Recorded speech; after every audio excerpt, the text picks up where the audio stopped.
Have you ever lost something or someone so close to you that you would do anything to bring them back? 15 years ago, I lost my dad in this city and I'm back to find him. I just hope I do. It's strange. Very strange how empty subway stations can feel at night. I mean, who the heck designed these places? Are subways really meant to be this dark? I slowly asked myself. Every sound seems louder, every shadow a little too long. There's a certain stillness in the air, I just can't explain it. It was one that presses against you, almost like the station itself is watching. It was just after midnight when I found myself standing on that platform. Again, I don't know why, but this place keeps haunting me. No matter how hard I try, I'm always back here. It was almost as though I was being pulled back here by some force stronger than myself. I remember thinking I was alone. It should have felt comforting, a brief respite from the chaos of the city above. At least that was something I would want. Some old-fashioned peace and quiet, but not in this dark and scary place. The night was something off. I couldn't place it, no matter how hard I'd try. The kind of feeling that creeps into your chest without warning, making you look over your shoulder every second, just waiting for it to happen, even when you're certain there's no one there. This place freaks me out. I muttered to myself as I stood in the darkness. The station was quiet, too quiet. The air was heavy, but it wasn't the silence that got to me, and for starters, I'm not easily jumpy. For the record, I had featured in many Fear Factor events when I was a kid, or an adult. I just can't quite remember anymore. All I remember was holding that Starbucks coffee cup in my left hand as I stood by this weird and somewhat scary subway. It was the sound, that humming, faint, almost like a lullaby, but off tune, distorted, as if someone was humming from deep inside the tunnels. Then I heard it, footsteps. They were soft at first, so faint I thought they might have been mine echoing back. But they weren't. It was definitely another thing besides myself. The very strange and somewhat scary footsteps came from the far end of the platform, steady, unhurried, like someone who didn't want to be seen, but wasn't trying too hard to stay hidden either. This is just too weird, right, Jeffrey? My eyes widened in shock and bewilderment as I got to realize that Jeffrey was mysteriously gone. Dang it! I immediately exclaimed. Okay, I remember now. He had earlier received a call from Jasmine, his soon-to-be wife, and don't ask me about my plans for marriage. It's not really what I want to do at the moment. Don't get me wrong, I'm going to get married, but never mind. I took a deep breath as I shook my head in disbelief. What is happening? Am I dreaming? I asked as I immediately placed my hands on my not-so-bushy hair. I stood there, frozen. Something about the way those steps sounded. It wasn't normal. I couldn't see anyone, just shadows shifting in the dim light. And then I saw them. Eyes. Red. Low to the ground. Staring straight at me, not blinking, not moving. It didn't make sense. What is this place? I asked, almost immediately letting go of my Starbucks coffee cup, which didn't make any clattering sound on the hard concrete floor since it wasn't made of metal, which I really think they should be made of metal. Don't you think so? Those eyes, too close to the ground, too bright to belong to a person. They didn't move. Very weird, I muttered to myself, but I couldn't shake the feeling they were drawing closer. Very, very close to my direction. Should I run? I quickly asked myself. Beads of sweat building all over my head and dripping down my face. And I was wearing one of those cheap sweatshirts that would get all soaked up in sweat. This isn't happening, right? I asked myself as I looked again towards the direction of the footsteps coming towards me. I wanted to step back, to run, but I couldn't. It was like I was rooted to the ground. Like I was cemented to the floor, to be exact. You know that feeling you get if you were about to be hit by a bus in the middle of the busy streets of New York and you are stuck feet to the ground? Exactly. That's the feeling I'm talking about right now. I don't know why, but you just can't make a run for it. I was just there watching as the shadows around those eyes twisted and somehow shifted like they had a life of their own. I couldn't believe my eyes. I could have, if this was one of those cinematic Marvel movies. But it wasn't. This was me, like flesh and blood, and I was just there, unsure of what to do next. Then I heard it. A whisper. Not loud, not close, but clear enough to stop my heart and make me shudder backwards in trepidation and, as expected, anxiety. The whisper grows louder, a little bit distorted. The voice is faint but unmistakable. It's already too late, the voice said as it approached me, and then I woke up on a steel pedestrian seat, holding my head in shock and curiosity. Not again. This was the third time in a row I was having this weird and stupid dream, or nightmare. You can call it a nightmare. But wait, aren't nightmares supposed to be had in the night? Just quit thinking about it already. I'm just being curious because it was a cold morning, and I had just arrived Kyoto, Japan. I really don't like this city. Most people really love it here in Kyoto. My friends have always talked about how the city is a cool place to visit and all those shitty tourist attraction small talks. Bullshit. I didn't care.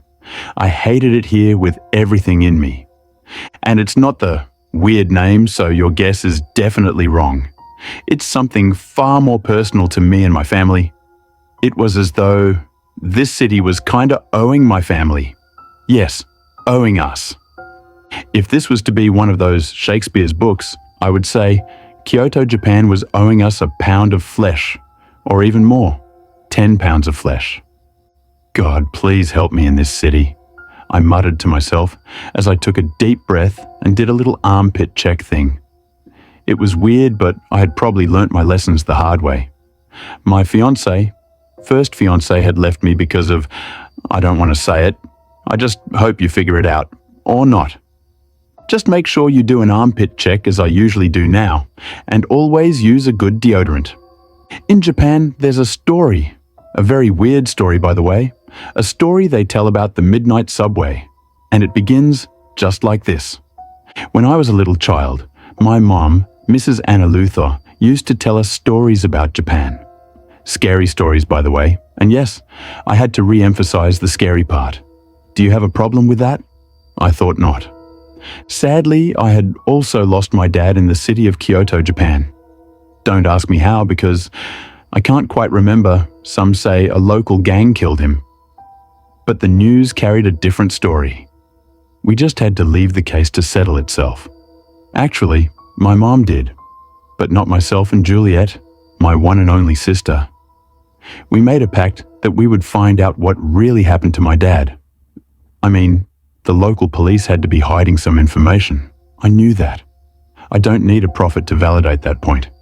That point was made very clear the night those police officers parked in front of our small space. Okay, it wasn't an apartment, it was more of a small space. Let's go with that. You happy now? The way those two police officers spoke that night, I knew that they were either lying or maybe not actually the real policemen. And don't tell me to check their badges because I did and they didn't have any. Pretty freaking weird, right? No badges. Although the lady cop with them had a metal pin to her wallet thing, I was assumed that was her own badge, but the rest of the cops had nothing on them. All this happened some 15 years ago, before I finally moved to the same city after sadly losing my mom to something I really don't want to talk about. And my dog, Alvin. I also lost my dog, Alvin. Alvin was like the brother that I never had. Sadly, he got runned over by a truck. The face of the truck driver who killed Alvin is still someplace in the archives of my brain. I will find him, right after I finish what brought me to this town, or city, call it whatever you want. I hate this place. Part of the reason I resurfaced in Kyoto, Japan, was to find any lead to my dad's case. That was when it all began. Life has really been not fair. That wasn't what you expected, I know. I tried working at a fast food some days after I got here. You know, to raise up a little cash while I wait for my queue or any leads on my dad's case. 13 days after I started working at the fast food, I was accused by one of the staff of stealing some yogurt and salad. Very funny story. Okay, you got me. I really did steal the yogurt and salad, but in my defense, I was really hungry. Sadly, that was how I lost the job. 2 days later, I found another job at an office by the subway. It wasn't like I had a choice. That was when things changed, and they didn't change for good, sadly. Japan is a land of tradition, mystery, and stories that linger long after the sun has set.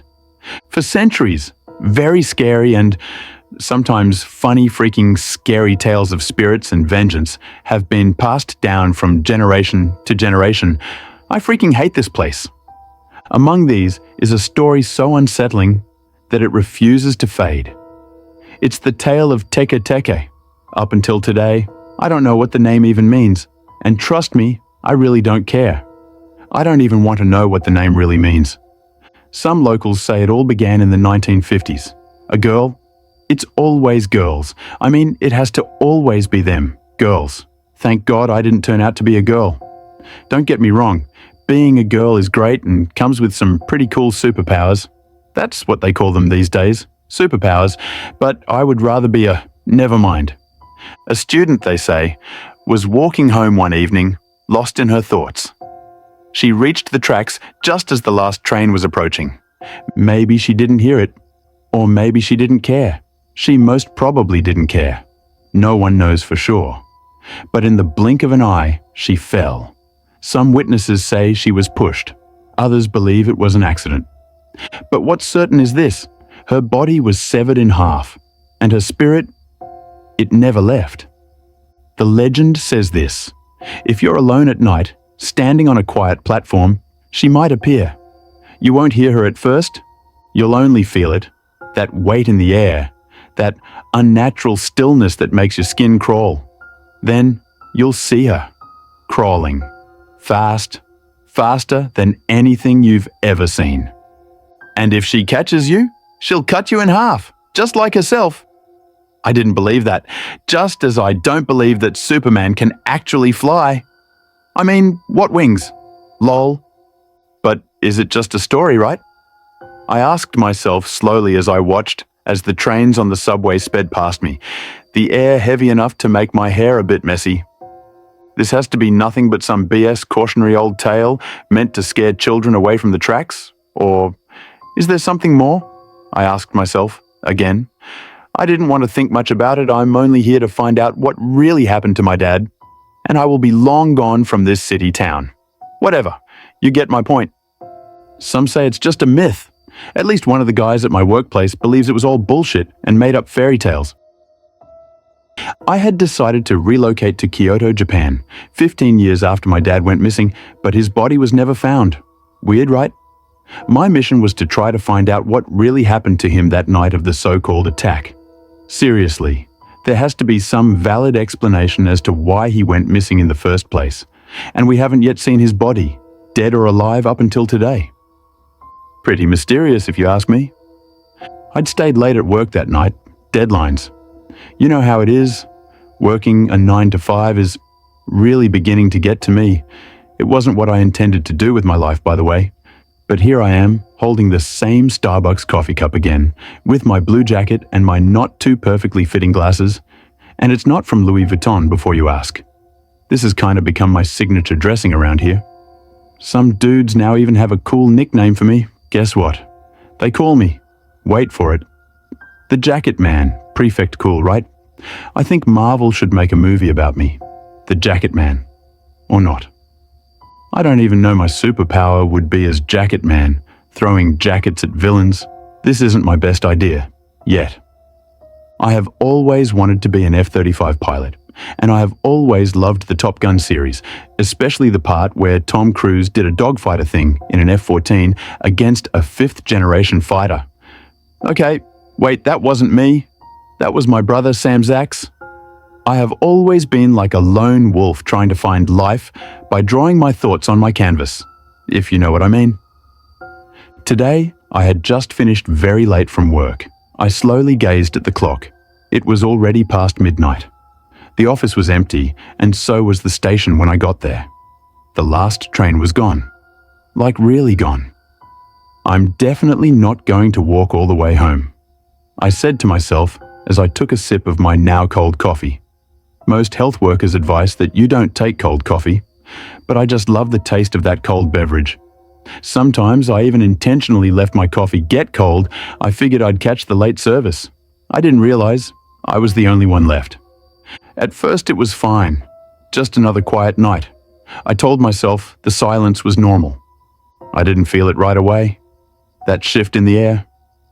But when I did, it hit hard. The kind of stillness that makes your skin crawl, like you're not supposed to be there. Then I heard it. Footsteps. No, not footsteps. Something else. A shuffle. Slow and deliberate, coming from the far end of the platform. I wanted to tell myself it was nothing, maybe a stray cat or a trick of the light. But then I saw her. At first, just a shape, small, crawling, too fast. Faster than any human should move. I froze. I couldn't move. My legs wouldn't work. For some weird but obvious reasons, I was frightened. It was like she was pulling the air out of my lungs just by looking at me from that distance. I stumbled backwards, bumping into the old janitor from the place I now worked as a... I will spare that part for later. The janitor seemed to have appeared, out of nowhere. The janitor grabs my arm, whispering with urgency. "Don't run if you want to live." His voice was cold and a bit unnatural. Okay, what the heck is going on here? My thoughts raced loudly as I stared at the janitor. To be frank, the first day I was that janitor at my place of work. I noticed something weird, something not natural. That's the right word. Not natural. "Mr. Clark, how? Where did you come out from?" I asked in shock, my heart pounding deep in my chest because I had seen him go home very early today. Very strange of him to do that. He was usually the last person to leave the office complex where I worked. An actual work, by the way. I know you might be thinking otherwise. "You saw her, didn't you? You shouldn't have looked. If you see her, don't run." The man said, his words and voice was reeking with caution, as if he was warning me of something far worse. What do you mean?" I asked, still a bit jittered. The situation was intense as I stared at the not-so-old man in front of me. Wait a minute. Mr. Clark had left the office some 3 hours ago. Why the heck was he still dressed up in those janitor rags? I quickly thought to myself as I stared at him in shock and bewilderment. To my greatest surprise, Mr. Clark didn't bother answering me. He just took a deep breath and quickly continued almost immediately. "Listen to me, son. What you just saw, she loves the chase. Running is what she wants. If you want to live, stay still. Pray she passes by." The janitor said, as he immediately released me and stepped into the shadows, disappearing as if he was never there. "What is this place?" I asked, almost fainting. "This isn't real. It can't be real. Wake up, wake up. Whatever you do, don't look back." That was the last thing I remembered. And next, I was waking up. My eyes were beyond blurry. Slowly, I began to see clearly. You wouldn't believe what had happened. I had actually fainted, and I had slept right on the office floor. I don't actually know how I got back to the office. I clearly remembered being at the subway. How the heck did I get back to our office complex? It's not that far, but how? My whole mind was puzzled as I thought about this. Just then, the angry and somewhat very annoying voice of my boss jolted by back to life, if I'm allowed to say that. "Wake up, Max. Just wake up. And don't give me those excuses of yours," my boss yelled at me. I looked at the clock, and it was 8 a.m. in the morning. From the looks on his face, he wasn't really happy. And you are right, it's definitely because of me. All of the other staff were just staring at me as if I was a weirdo. Especially Sandra, a beautiful young girl I'd been crushing on since I got to Kyoto. Not like there weren't other ladies in the office, but something about Sandra attracted me to her from the first day I saw her. On her hand, she wore a beautiful ring on her middle finger, indicating that she was probably engaged. I really wished Sandra hadn't seen me in that mess, but I really know what I saw. I really could feel the presence of this weird and mysterious creature all around me, like she was still there. When I couldn't shake what I saw, I had to know more. Plus, to make matters worse for me, I was told that the janitor that I claimed to be seeing had actually died some weeks before I got the job at the complex. Information I could have used the moment I go here, I muttered to myself after that shocking revelation. You have probably been interacting with Mr. Clark Ghostman. The chubby dude who was the brains behind all the tech operations told me, looking very anxious, but not as anxious as his oversized jeans. I wanted to ask him how old he was to be dressing even worse than I did, but the fact that Mr. Clark was actually dead gave me goosebumps. I have been interacting with a ghost, I muttered to myself as the chubby dude walked away from me to go answer our boss. They should have at least told me about Mr. Clark before I started working here. I muttered to myself slowly as I stared at the hard, cold floor. Who or what was that creature? Why did she come after me? The answers weren't easy to find, but the deeper I looked, the darker the story became. Legends like Tekka Tech have been told for generations, but they're not all the same. The details change. Some describe her as a woman without legs, dragging herself forward on bloody stumps. Others say she carries a scythe, slicing her victims in half. This was the height of cruelty, I thought to myself, as I stood in the hallway with my bucket and mop. The next day, I told my boss, Mr. Alex Duane, what I had seen in a more detailed picture. I tried to not leave anything out, but sadly, he still didn't believe me, so I had to call the local police myself, and they initiated an interview just to be clear. At first, they seemed very reluctant to do it. It was as if they were hiding something. Then, after my third time bugging their emergency line, they finally decided to respond to me, most probably to stop me from bothering them. The policeman had my statement and claims taken and promised to look into my mysterious findings. First, the policeman and I decided to interview a subway worker, a middle-aged man in uniform. He was most probably a security guard or something related to that line of work, his face partially obscured by shadows. But that wasn't after a series of questions. At some point, I'd started considering some of the questions as unnecessary and stupid. But I had to cooperate with them. That was my only way to at least find out what exactly was actually wrong with me. Plus, I needed information on my dad's. So I thought to myself, why not befriend these cops right now? They may be of help to me as I find out what exactly happened to my dad. Shortly after we arrived at our first interview site, the policemen did their pre-interview setup thing, which by the way I thought was not necessary, and the interview was on the way. Something was weird about this lady. The way she looked at me as if she had seen me before, more like I was owing her or something related to that. Moving her strange gaze away from me slowly, she stared at the camera and continued her interview with the policeman. She's real. At least, I think she is. I've heard the stories for years, but one night, I swear I saw something that Riki freaked me out, she said. I was doing maintenance late, around 2 a.m. There shouldn't have been anyone there, but I heard this scraping sound, like metal against the ground. When I turned, there was nothing there. But I swear I felt someone watching me, and I really didn't want to alert the cops. She finally confessed. Her eyes were heavy, and I could feel she was kind of not lying. Well, as expected, we had to interview more people. These cops didn't seem like people who would believe my story just because of one story that corresponded to my claims. Yes, they called it claims, weirdos.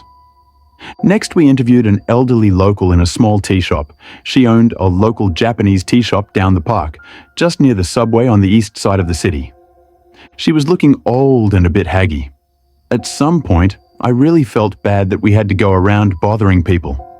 But hey, I needed to do this to prove to this unbelievers that this stuff, ghost, spirit, or whatever it was, is actually real as the ground we walked on. Plus, I needed to clear this up and get back to what actually brought me back here. To find any leads on my dad's disappearance. Men. It's been over 15 long freaking years, but I just feel like he disappeared yesterday. The old lady told us almost the same story and answers as the first person we had interviewed. They've told this story since I was a kid. They say she only comes out when you're alone. If she sees you, there's nothing you can do. She'll never stop. She gave us the shortest time for the interview. It was almost like everyone here was hiding something, or simply afraid of something. I was new here, and I couldn't quite wrap my head around the whole thing. Next, we had to interview a young woman by the name of Chloe Adams, a paranormal enthusiast sitting in her cluttered apartment filled with ghost hunting equipment. From the look of her apartment, she was much more of a weirdo than I was, but in a good way at least. I made sure I didn't make any eye contact with her. I was just busy helping my eyes through her stuff, mandrake roots soaked in. I think alcohol, cockroaches in a jar, men, they were alive, and crawling over the not-so-transparent jar. What the heck is this place? I thought to myself as I almost stepped on a black mamba in a glass casing. The glass casing was embedded into the wooden floorboard, for some weird and stupid reason. Hey, be careful with that. That's an original black mamba and it's worth a lot of money. The weird lady immediately called out to me. Her face and voice was laced with something you would call a mix of angry and caution. Slowly, I backed away from her stuff and walked towards the site of the interview. Bottom line, she was mysterious, I thought to myself as the policeman continued the interview. I've been chasing urban legends for years, but Teke Teke? She's different. Everyone who claims to see her says the same thing. She's fast. Too fast. And she doesn't always look the same. Sometimes she's crawling. Sometimes she's just standing there waiting. The weird lady answered the questions with so much authority and elegance. I wonder why a pretty lady like herself would choose this part of sorcery, I quickly thought to myself. There was something strange about her voice. It was almost as if she had experienced what I had experienced that night. There was one more interview we had to do. It was with a survivor. At least we are beginning to get something relatable to my story, I muttered to myself as one of the cops, the one who had been manning the cameras, turned and darted a sharp and scary gaze towards my direction. I slowly swallowed a hard lump as I stared back at him. Just then, I looked back. I noticed something very odd. High-level and important interviews like this one were supposed to be done with cameras recording this information and findings. But the cop manning the camera had a camera that wasn't even filming anything at all. I wasn't even sure the batteries were working. When I approached the officer in charge, this was his response. "We don't record such findings over here." Then what the heck is the purpose of the whole interview or interrogation if we don't have anything on camera to go back to? I asked almost immediately. My voice was a bit raised. The officer immediately furrowed his eyebrows and said, "Listen, son, it's our city and our rules. Now step aside while we do our work." His voice was firm and had no sense of apology in it as he stared directly into my eyeballs without flinching. A very short and scary answer, and from the looks in his eyes, he was being serious. I took a deep breath and shook my head in shock and disappointment. Sooner than I thought we were done with that particular interview. "Son, we are going to have to come back tomorrow to continue with interviews. It's past 4 o'clock already, and I need to go be with my wife. Plus it's past work hours," the officer in charge said as they parked up. I nodded slowly, although deep down I was very angry due to the officer's methodologies of work, but I couldn't tell them. At least, not yet, and not now. The next day rolled over almost immediately, and I found myself at the last point of our interview for the day. My gaze fell on our last person for the day, a man in his 30s, sitting nervously at the edge of his chair. His voice trembles as he recounts his experience. "We need you to tell us everything you have seen or heard about strange creatures popping out anywhere around the city, precisely the subway."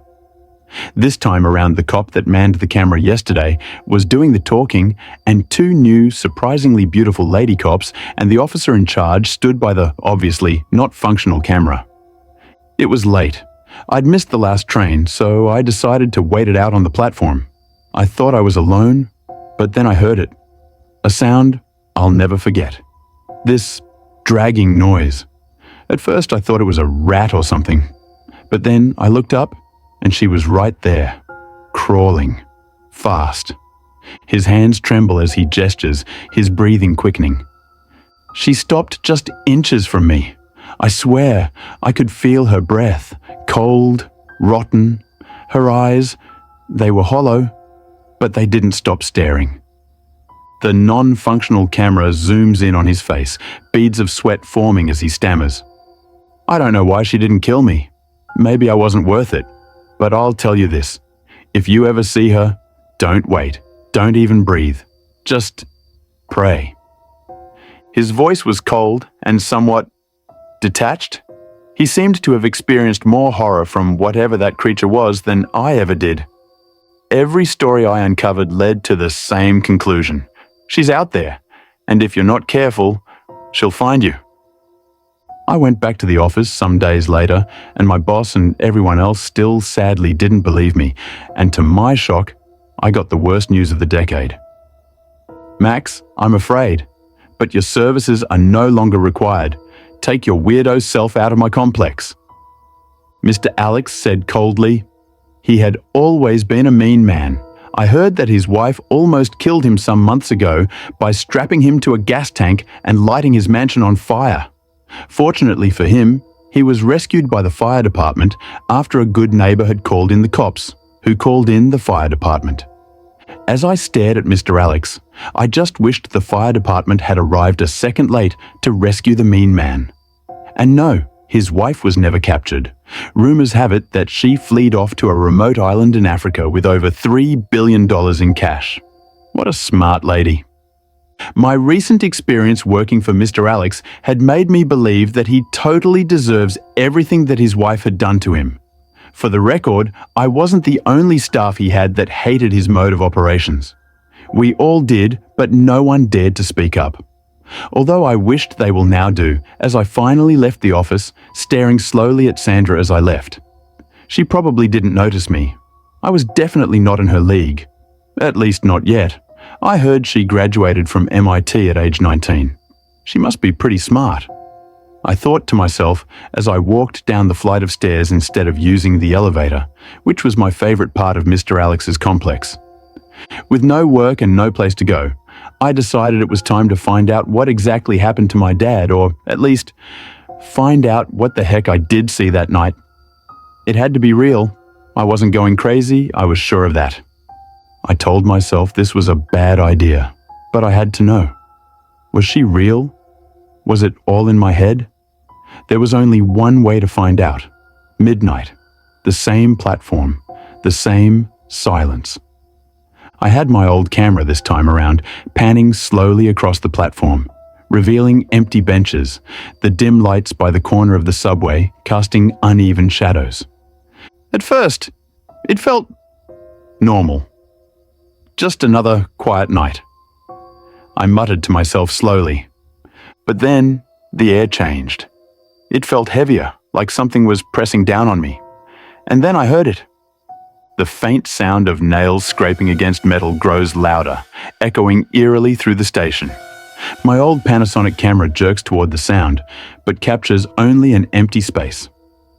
This is a joke, I muttered to myself as I swallowed a hard lump and wiped my face with the sleeves of my green sweatshirt.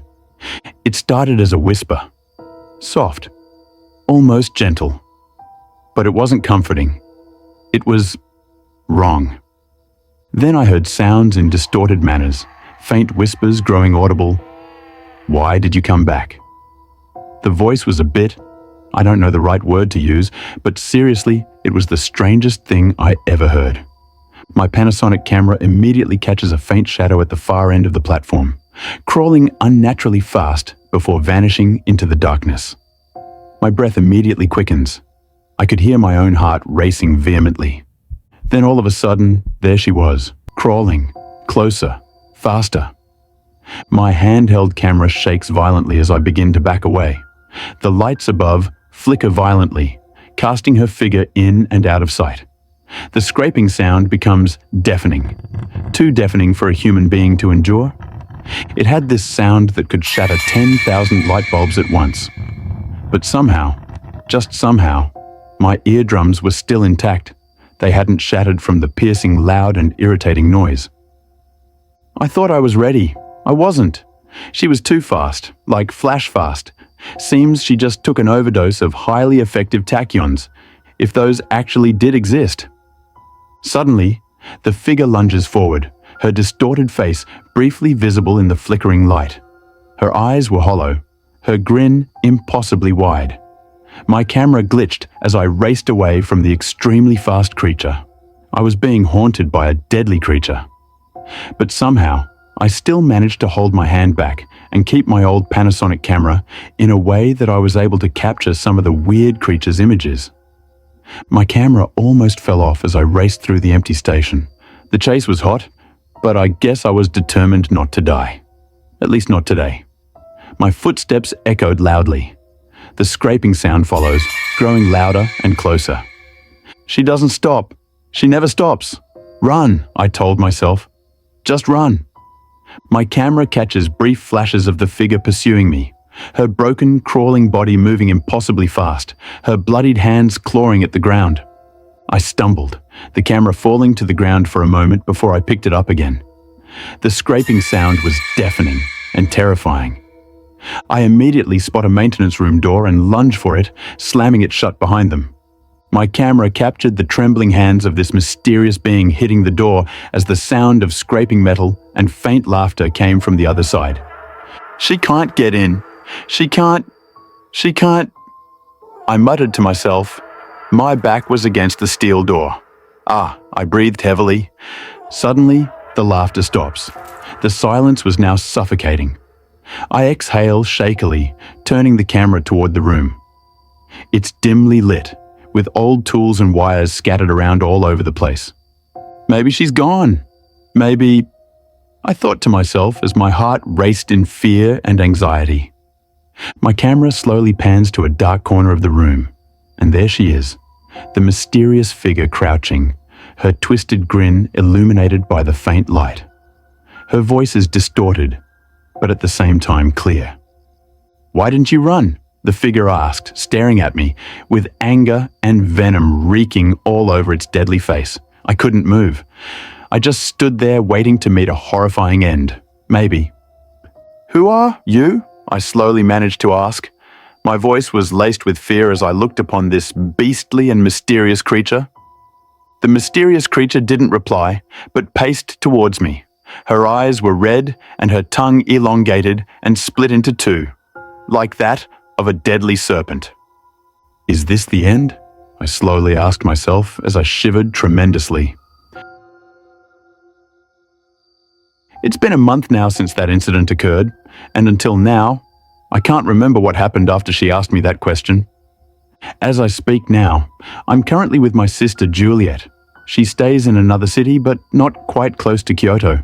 Her husband does seem like a nice man, so I'm just crashing off at her place. Hopefully not forever, lol. Strangely, no one, even myself, can tell how I survived that deadly and mysterious creature that night. Even my sister doesn't even know how I managed to survive that night. It's very strange, don't you think? Hope I'm not in the afterlife, or even worse, trapped in the time looper's loop. Because that's even worse than death itself. Maybe. I thought to myself as I stared at the TV commercial about a new pizza company in town. I hate pizza, I said, as I turned off the 4K resolution hybrid television with the infrared controller on my smartphone. Was it real? Or was it just the mind playing tricks on a fear-ridden night? My mind raced with thoughts as I sat in Juliet's home, trying to piece together what happened. I realized the line between reality and legend isn't as clear as we'd like to believe. The Tek-Tek legend has haunted Japan for decades, but stories like this aren't unique to one culture. They thrive on fear, uncertainty, and the universal truth that some things are better left unexplored. Yeah, some things are better left unexplored, but not my father's disappearance. As I sat with my sister and her very nice and accommodating husband, who had a better hairline than I did, it dawned on me that whoever had saved me that night, or whatever that saved me that night, still had my old Panasonic camera from that maintenance room. The truth is that the old Panasonic camera actually does belong to my dad. It's all that I have left of him, and an old sock, a black old sock. I really miss you, Dad, and I will definitely find you One way or another, I said slowly as I watched my sister Juliet snuggling closely with her husband. Plus, I need to add, get married to my checklist. Or not. I will be back to Kyoto, Japan, to find out what really happened to my dad and to find out who or what saved me that night from that horrible and terrifying creature, and to find my dad's old Panasonic camera, even if it's the last thing that I do. And here's the real question. If you were there, would you have run if you were in my shoes?